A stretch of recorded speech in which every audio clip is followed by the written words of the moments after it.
Mitra kaum dangu wilujeng tepang dangu deui kumaha daramang sadayana atur nuhun poe para mitra aya dina kaayaan sehat walafiat umargi para wargi kasehatan malangkung utami langkung luhur ajena tibatan harta-harta nu sanesna di dieu para mitra prayogina ku urang ngajagi kasehatan sehat lahir sehat batin aduh para wargi bahagia ya. Kasehatan manu salima salamina ku urang dijaga diraksa dijaring hoyong sehat salalamina cenah para wargi atuh mun kalersan aya dina kaayaan kirang sehat urang ge kedah naon teh yakin yen eta teh bakal cager deui kitu margi memang antara sehat jeung gering teh sapapasangan ngan mudah-mudahan para mitra uga gering teh ulah abot-abot teuing gitu ulah abot-abot teuing atuh mun teu damang teh sing enggak damang we kitu. Itu para wargi sadaya mangga urang sami-sami naon teh neraskeun hanca dongeng nu katuna. Teu karaos ayeuna parantos nincak kana bagian ka-22. Atuh Mang Jaya sapara kancang haturkeun wilujeng ngadangukeun mugi acara ieu tiasa ngegemakeun etang-etang hiburan pangbeberahmana. Para mitra kaum dangu nu sami-sami ngabandungan di acara mangga wilujeng ngadangukeun carios nyambung judulna nyaeta Talaga Hideung karya Kilipsa nincak bagian ka-22. Upami telepat sarmo parantos usaha sate kapolah milari baladna nu 2 nu ngaran nyaeta para wargi sadaya Ki Paringga jeung Ki Asmadi. Samalih tepang sareng aki-aki mung hiji aki-aki teh teu terangeun di mana ayana Ki Paringga jeung Asmadi. Samalih anjeunna ge ngarasa helok lantaran tos lami henteu pernah ka dua jalmi teh. Samalih mung dipaparin wartos yen Paringga jeung Asmadi jalma HDHT tara naon teh ngariweuhkeun batur. Tara nyieun kagorengan sok sanajan kalakuanana araraneh cenah kitu para wargi sadaya. Mangga wilujeng ngadangukeun carios nyambung judulna Talaga Hideung karya Kilipsa dina bagian ka-22.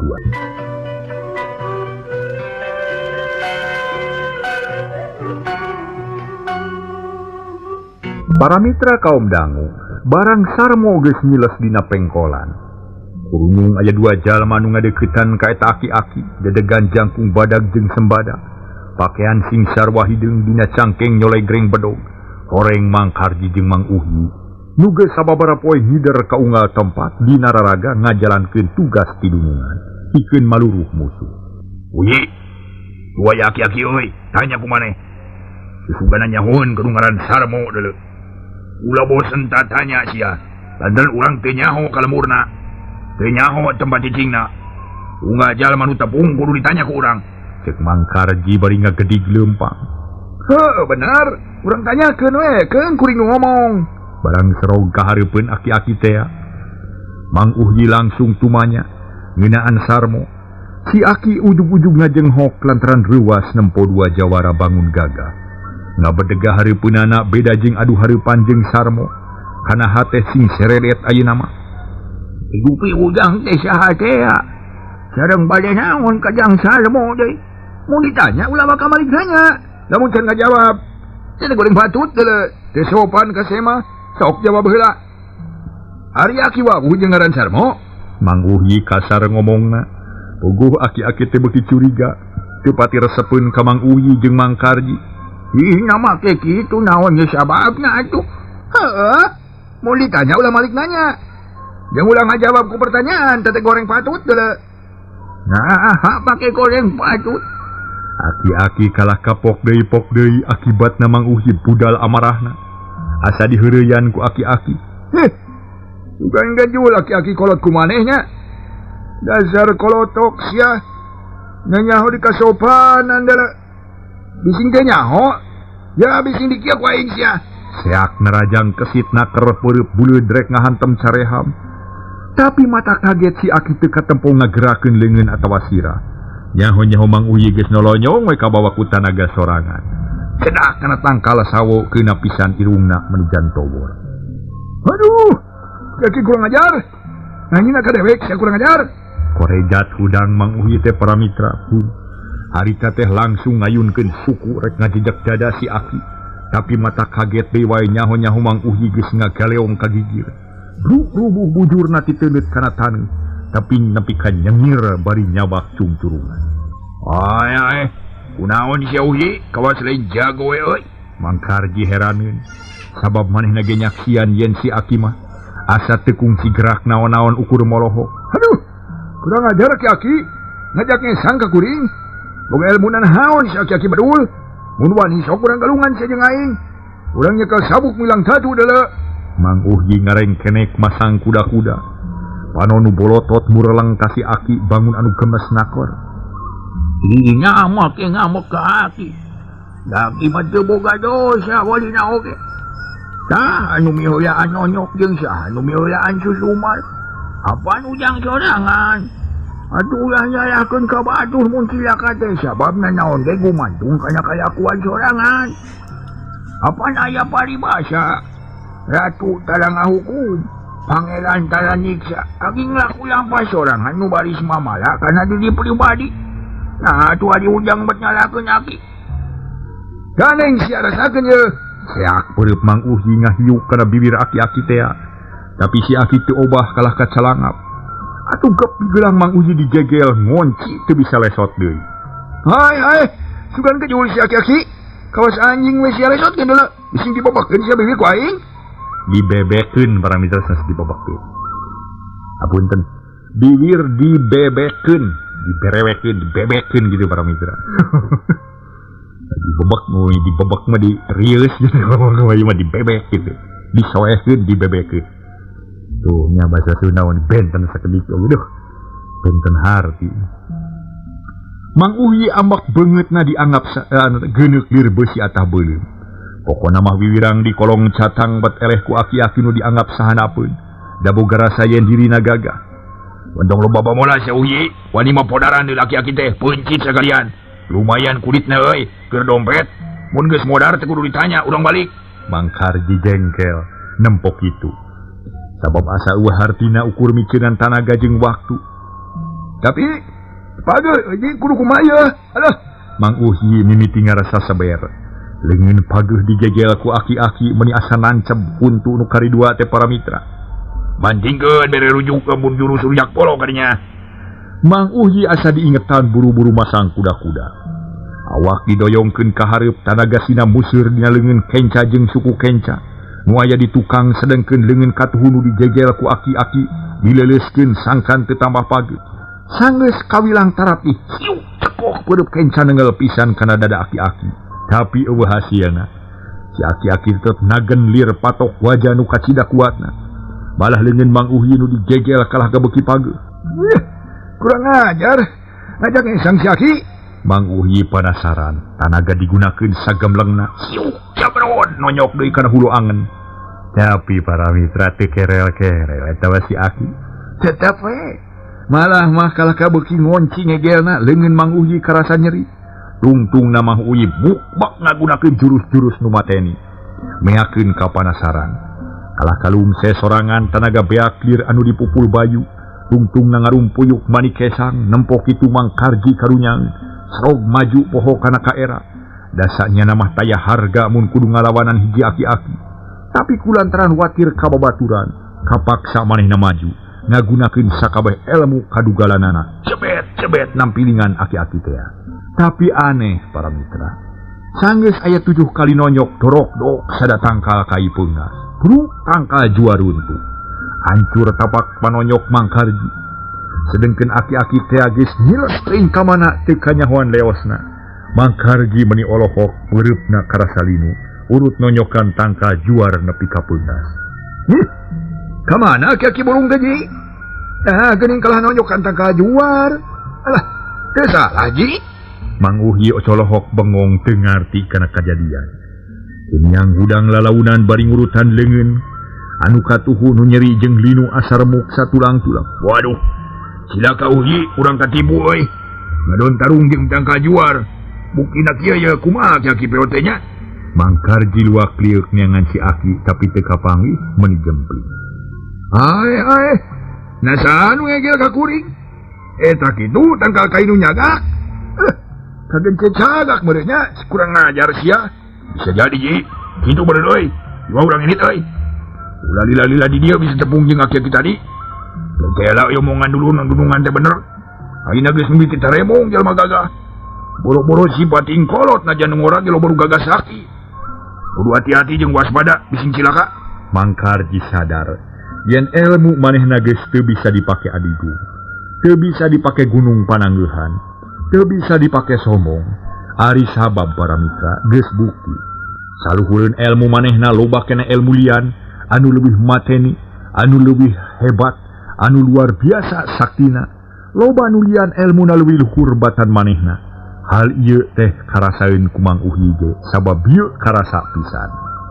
Bener ji, alah kudu hati-hati ayeuna malah sabab geus loba jalma gagah ye nu ngaleuwihan urang. Jika namun terus tarung bakal cilaka ye. Kasoran we buktina aki-aki POT sakti si kasabelan teh. Keun bae ulah dipikiran, ieu urang init. Nya bujur nyeri keneh diteuneut kana batu. Dah kos polon begi berikeun nyeri sakitu mah. Braduanana laleumpang deui.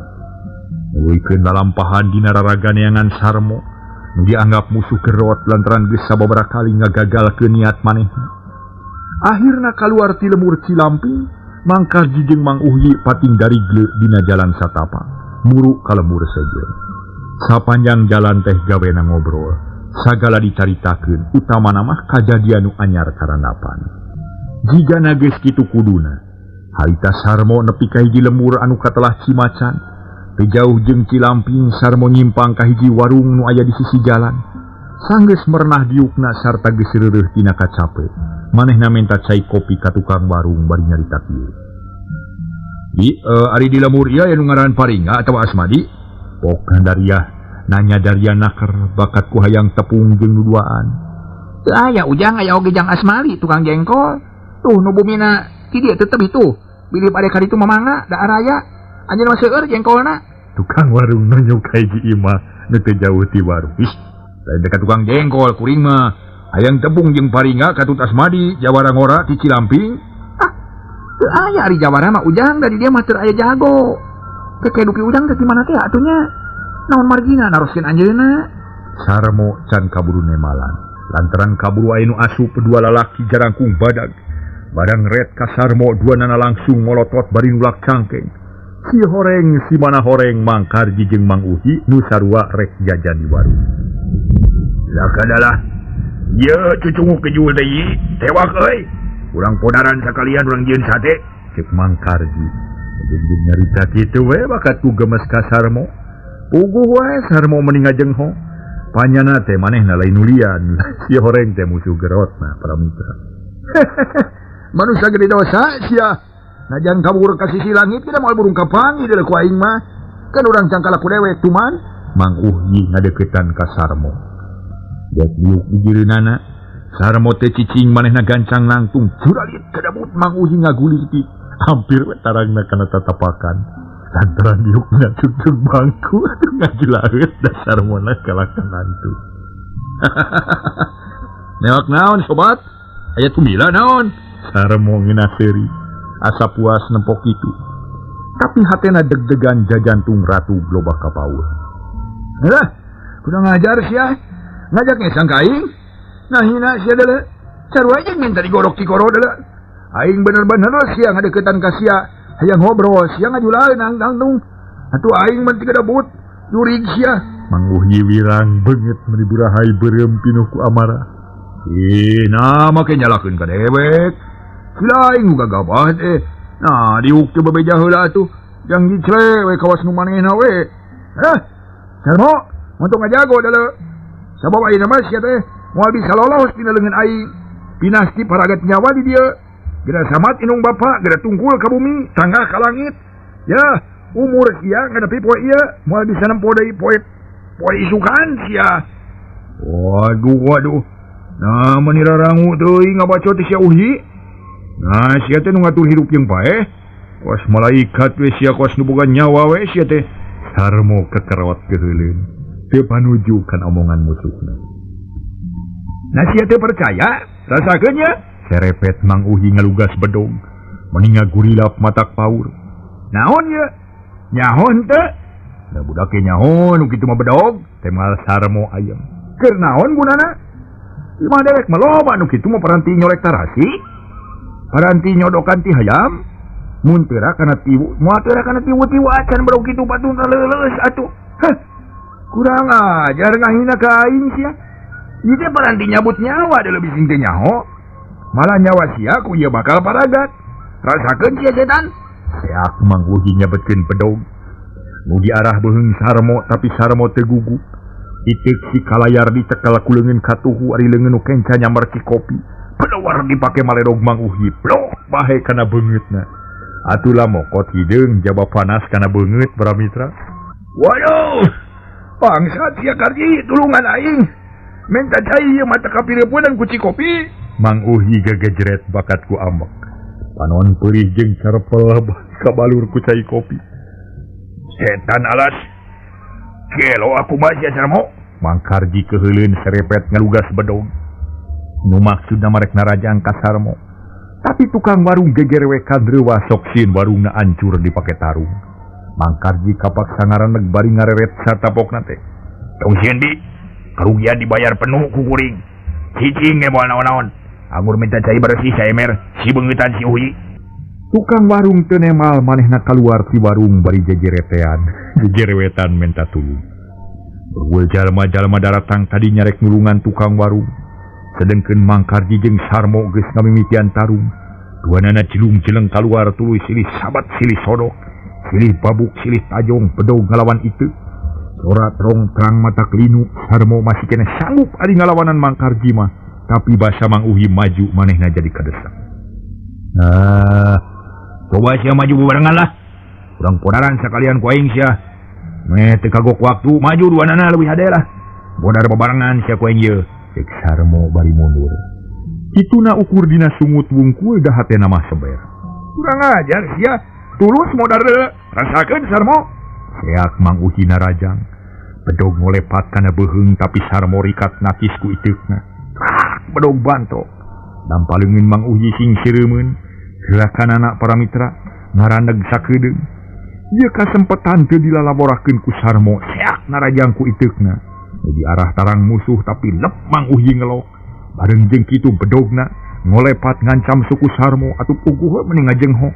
Iteuk ditarik deui sarta dipengkolkeun ka handap semu nyerong. Seak tang diadu jeung bedog.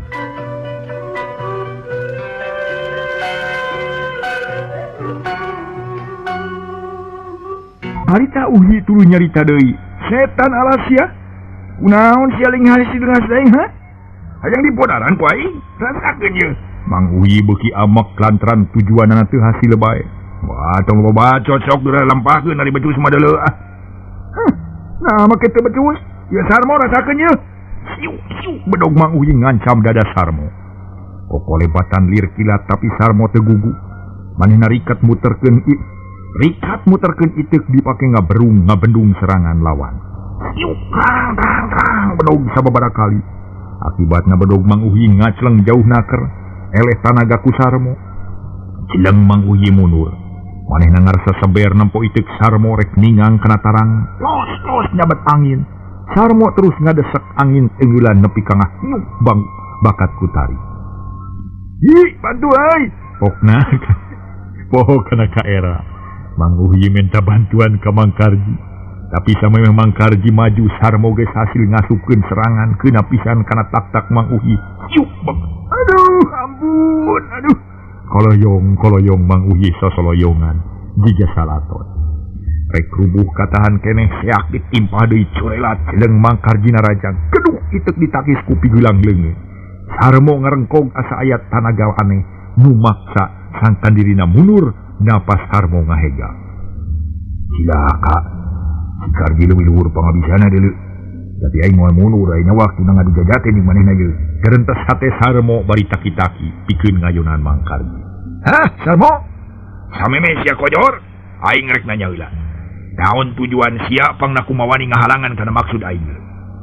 Naon sababna tuluy-tuluyan ngagokan kana pagawean aing? Jawab. Mang Karji leuwih tenang jiga dinanyang hareupan musuh. Tapi Sarmo teu sieun ku sakitu. Minangka jawabanana ngaheumbatkeun itek ngancam irung musuh. Siap lepos Mang Karji rikat ngagilek kagigir. Dibarengan ku ngasupkeun jurus lempeng ngancam hulu angan musuh.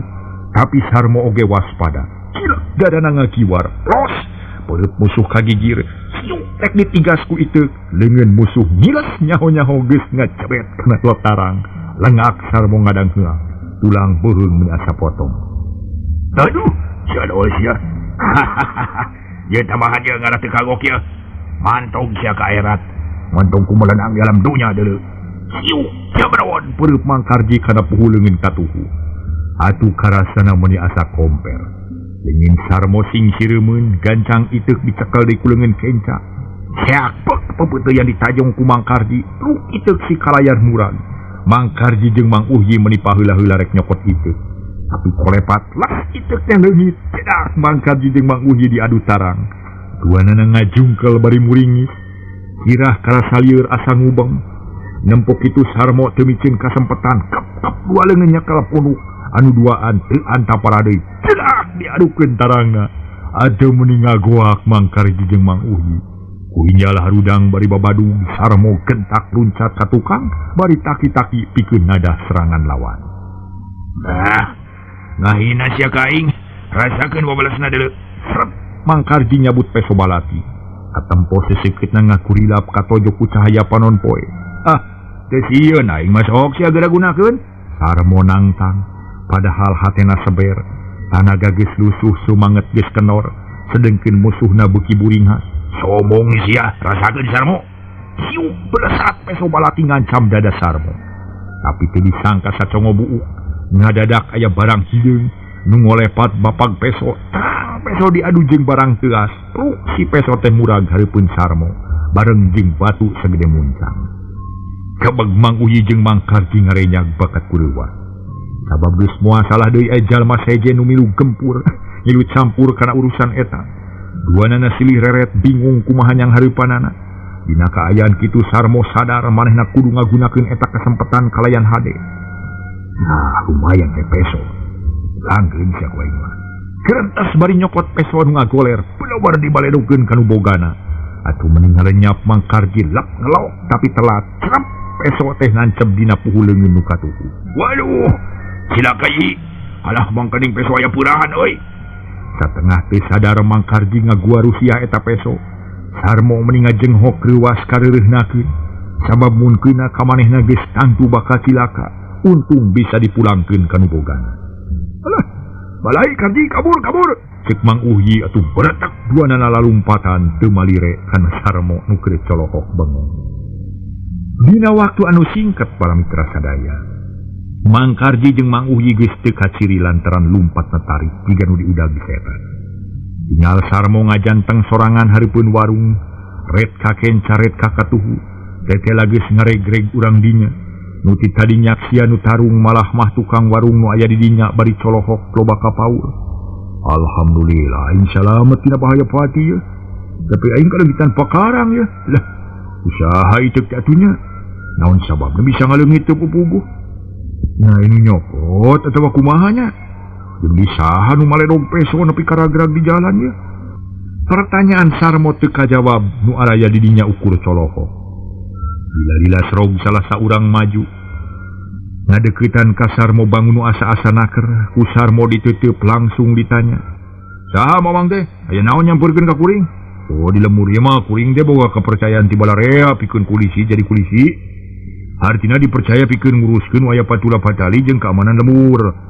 Itu umpama rek dipercaya ku anjeun mah. Eta mengakukeun polisi desa di eta lembur Sarmo atuh. Nuhun atuh kuring bunga ditepungkeun jeung Pak Iji. Rasna kumaha ieu teh? Kuring rek nanya, saha anjeun? Ngaran urang mana, rek ka mana? Atawa tas di mana? Naon tujuan? Naon sababna patelak jeung nu tadi? Ari kuring teh Sarmo, asa ti Gunung Manala.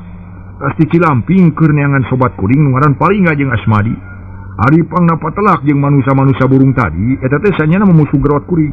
Nu kungsi nganiaya kuring sawatara waktu ka tukang. Jeung di Pak Ici perlu nyaho eta teh bade gahiji awewe nu jahat ka bina-bina. Pagawean maranehanana malingan budak parawan nu keur meujeuhna rumaja. Ah, ulantaran kitu sing waspada. Mun aya manehna ngulamprang ka dieu.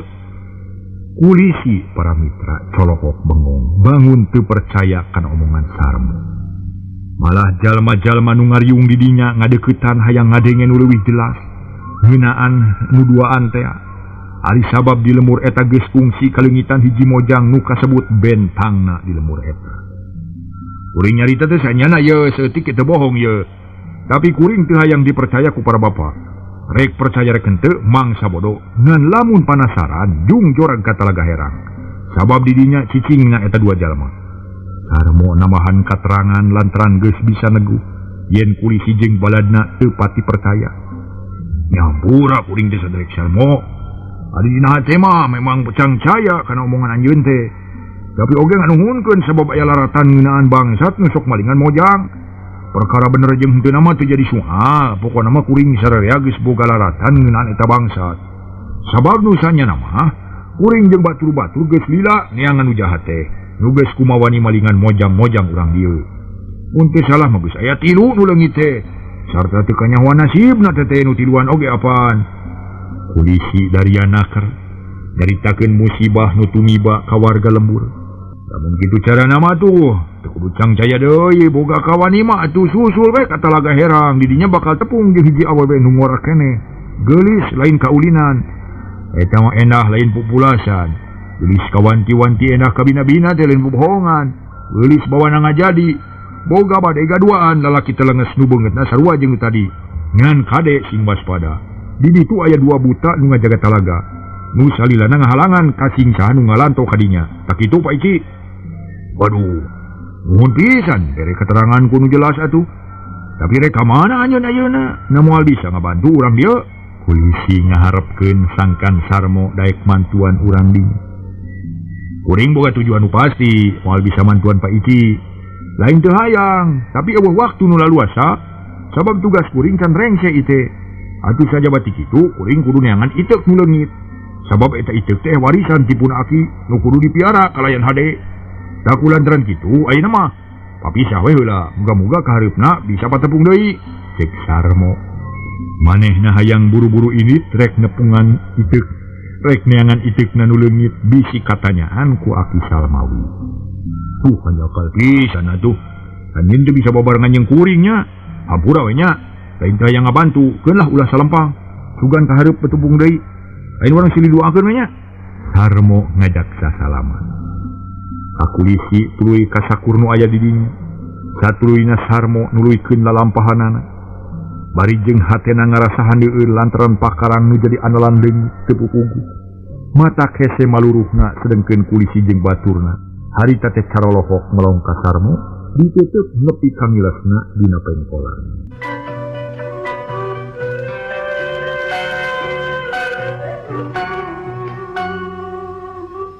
Para mitra kaum dangu kocapkeun Sarmo, manehna leumpang ninggalkeun eta lembur. Mapai jalan desa nu kenca jeung katuhu yeum kurarambu jalan, yuh ku tangkal juar paslang jeung tangkal angsana. Sakapeung aya rungkun awi nu nguyukuk mayungan jalan. Akhirna anjog ka hiji tanyakan nu kacida netekna, Sarmo ngalenghoy bangun bungse. Desa nucur maseuhan awak napas ngahegak bangun eungal. Tapi Sarmo teu eureun manehna terus lumampah mapai tanyakan nu panjang naker. Denyana bari tepung jeung si Karji ka tu si Uhyi, geus janggap musuh kabuyutan ku aing. Nanyakal ka bisa aing can unak lah. Asa teu aya kamajuan nu aya hartina ye. Kur cukup keur ngabela diri we, cacakan mun geus cukup ilmu mah lah. Dan si bangsa teu kecewa doanna ge. Bisa kitu ge untung aing bisa ngabebaskeun diri tina bahaya pati. Aing jadi rugi ya pakarang leungit ya. Bari leumpang Sarmo ngomong sorangan. Ingatan masih kene ngait kana hiji kajadian. Ingat ka musuh nu dua, ingat kana itek nu leungit dipupug. Manuk-manuk recet di sarada bari pating araslog nya tangkal hareno. Reang patemalan matakwa. Anu leutikna hiliwir nebak kana pucuk euri jeung dangdaunan sejen. Pating arulang jiga nu ngahiap-hiap ka Sarmo sangkan buru-buru ngadekeun. Keur kitu bereng puluhan cangkuri leunghi berbareng. Baru recet di sarada kawas nu reuwas. Jiga namah kagebah ku tukang ngarit atawa aya paningaran nu ngider kadinya. Sarmo ngaranten. Hai aya naon ya? Urang kieu aya musuh ieu atawa satu galak ieu.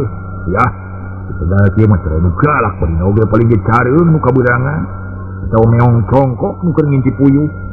Sarmo ngomong sorangan tuluy leumpang deui salsenaker. Lebat aya alangkang hideung ngeulan Sarmo. Atuh meninggal kebeg Sarmo manehna ngarasa reuwas. Sababna janu ngaliwat tarik oge ku manehna ge kanyahoan jorelatna. Hah? Saha? Kawas teh jago ngeulan ka aing ye. Bahaya ye. Tangtu aya begal nu rek ngarebut barang aing ge. Itu bukan naon-naon tiba-tiba diusahakan awak. Jadi seperti loba ukur cukup kerjaan si kopi 2 kalian. Cek Sarmo terus lempang deui teu mikirkeun bahaya naon.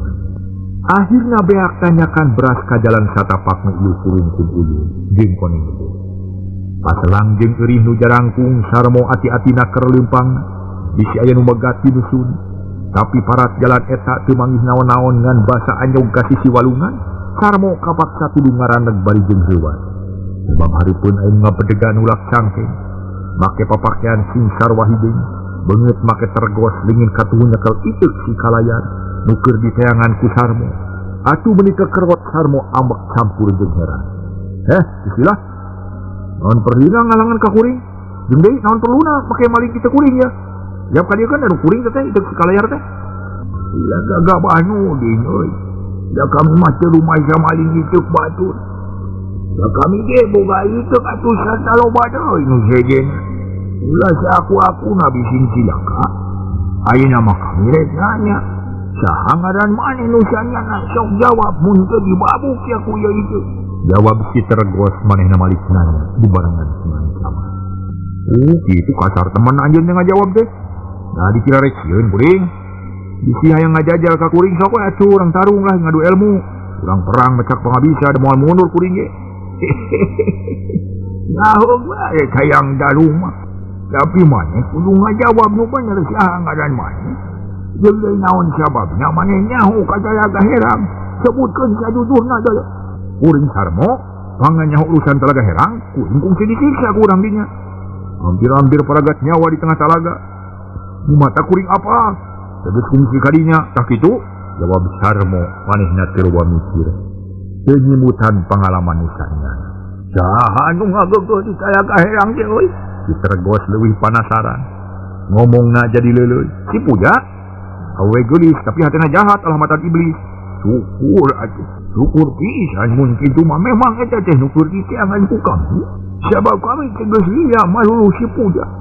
Kayunya kami rek masrakeun dia itu, tapi aya syaratna we. Cek si tergos bari nancemkeun iteuk dina tanah, mebes hampir setengahna. Naon syaratna? Nah, kudu disyaratan segala rupa ari anjeun nasa sanyana atuh. Sarmo heran panon melong kana kitu. Mun maneh kuat nyabut kitu, hartina maneh bener-bener jago sarta boga niat nu hade. Engke kami badis nyamongkeun beungeut nu sanyana moal disumputkeun juga ayeuna. Gitu heugah. Pencabut ku kuring kada kitu, masa kumaha kuatna. Sarmo geus ujug. Manehna ngarasa yakin yen dirina bakal sanggup nyabut itu. Halayan teu panjang mikir harita keneh nyabut iteuk tapi aneh. Ieu kacida pageuna meuni teu ojag-ojag acan. Beuki gede ngaluarkeun tanaga, kalah ka beuki pageuh jeung kuat. Sarmo nepi ka ngesang. Napasna hegak bakat ku capek. Reg eureun tuluy melong ka si tergos. Hate mimiti sabaer jeung loba kahariwang. Nah, teu buru-buru dicabut teu kuat. Kuring memang teu kuat, ieu teh kuat pageuh ka bina-bina. Kudu kumaha nyabutna ieu teh? Naonan make sina pageuh? Lamun maneh can kuat nyabut eta itu, maneh ulah loba-loba nyawalan ka si Kasi jeung si Uhi. Sabab manehna leuwih luhur pangabisana. Sarta lain lawaneun maneh. Ayeuna mah jiga ini teangan guru nu leuwih luhur elmuna, nu leuwih jembar pangabisana. Mun geus tamat guru tokot itu ka dieu. Mun ieu itu kacabut maneh bakal unggul lamun tarung jeung si Kasi atawa si Uhi. Sarmo ngahuleng para mitra sadaya. Manehna teu ngarti kana omongan anu kacida bingung. Mikiran anu ngomong naha saha eta nu sanyana. Mun kongang mah Sarmo hayang ngajamret tergosna sangkan sidik beungeut. Tapi nempo kanyataan kalah ka beuki sieun. Datang tu eta jalma teh pangawasan leuwih luhur batan manehna. Kunaon ieu Sarmo kaya ka ngahuleng? Teu ngati kana omongan kami? Nanti ari omongan mah mati kana omongan anjeun mah tapi sadu anjeun teh. Nah teu meunang mun kuring nyaho ka anjeun, naon rugina mun emongkeun beungeut. Cek Sarmo bari melong. Tapi teh sidik da puguh bun. Ulah leuwas ulah heran-heran. Hanya kaya waktu dah kaburu behak euy. Isukannya urang buru idonya. Orang sadaya. Ketika dia kenalilah para mitra dongeng anu judulna Talaga Hideung karya Tilesa dina bagian ke-22. Banget. sapunya repegat simpai paturai patepang deui, ieu jeung kangtung bae kasadayana.